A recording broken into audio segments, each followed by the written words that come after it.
Hi, I'm Dr. Kathleen Walls. And I'm Booker Kahane of Me Curator Art Gallery in St. Lucia. And you are watching Dr. Walls and Friends. When my purpose is and my passion's name, can I get through this?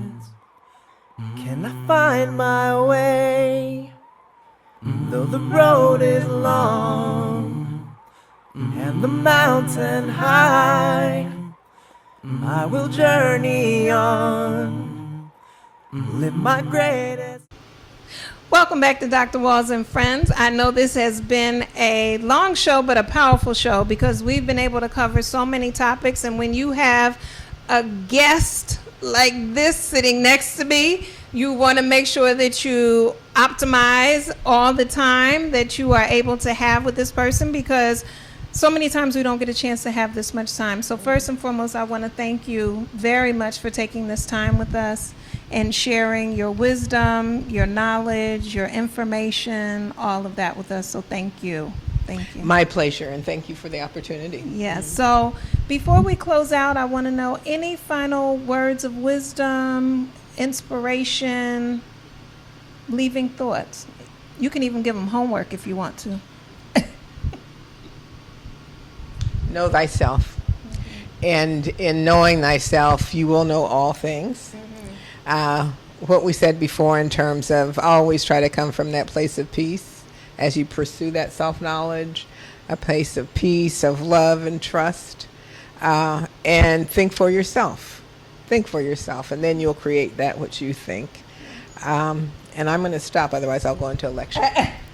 All right, and Dr. Gordon, we thank you for coming. You know, I have a little bit more access to you all the time, but it is always a joy when you come. So thank you as well for being here today. My pleasure. And same question, words of inspiration, words of wisdom, final thoughts? Well, to reiterate the point of opportunity is to use all of you before it's the norm.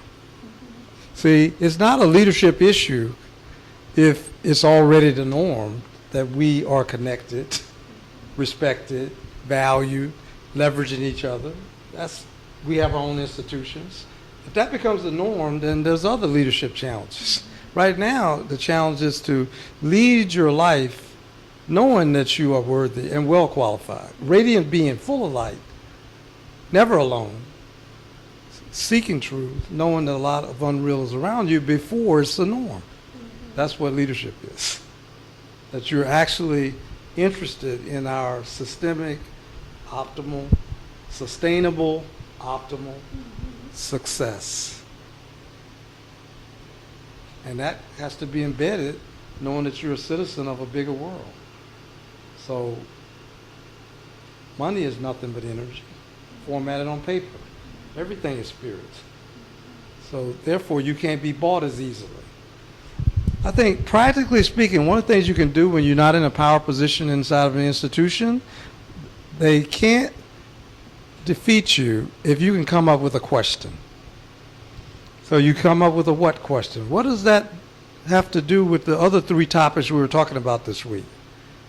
Or you come up with a how question. How does that relate to populations that were not studied in that study? How do you think that would apply to people who live in Domomo? It's a how question.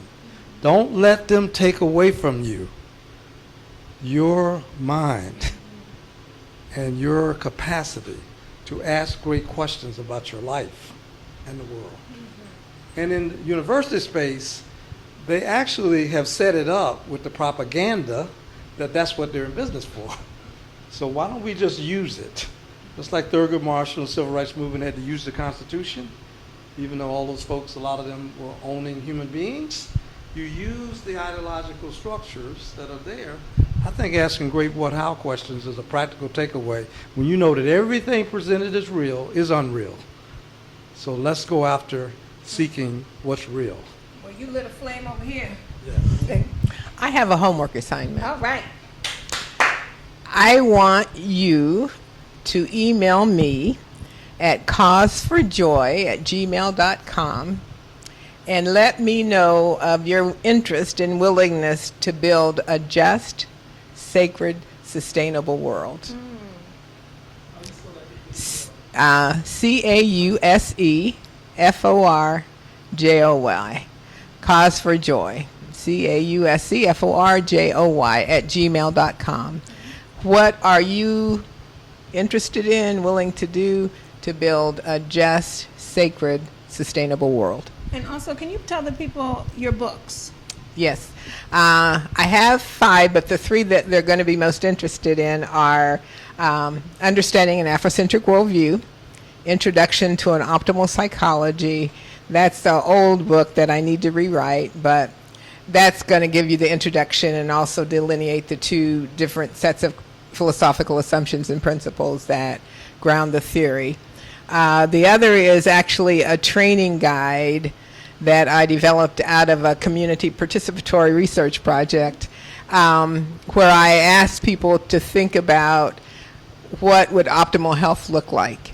And so the training guide is designed to be used individually or collectively. It can go either way. It's called Our Health Matters.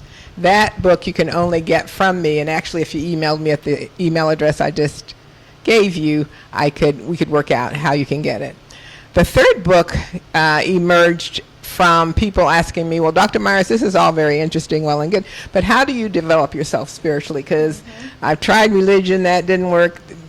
Help me with this. And so the ancestors gave me Blessed Assurance. And Blessed Assurance is a book of meditations, 52 meditations. You meditate on each one for a week. At the end of the year, you're guaranteed an elevation.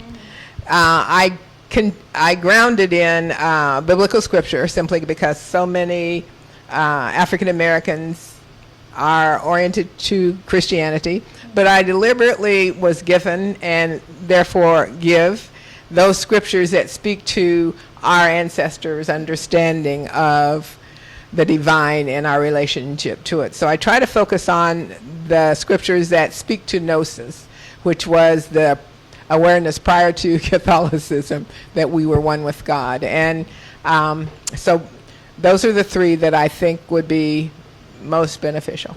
And the last one, too, can be purchased from me. Thank you very much. I thank the audience for joining us today, and to you at home, thank you for joining us. And as always, until we meet again, continue to live your greatest life. Dr. Walls and friends. Dr. Walls and friends. Dr. Walls and friends. Dr. Walls and friends. Dr. Walls and friends. Dr. Walls and friends.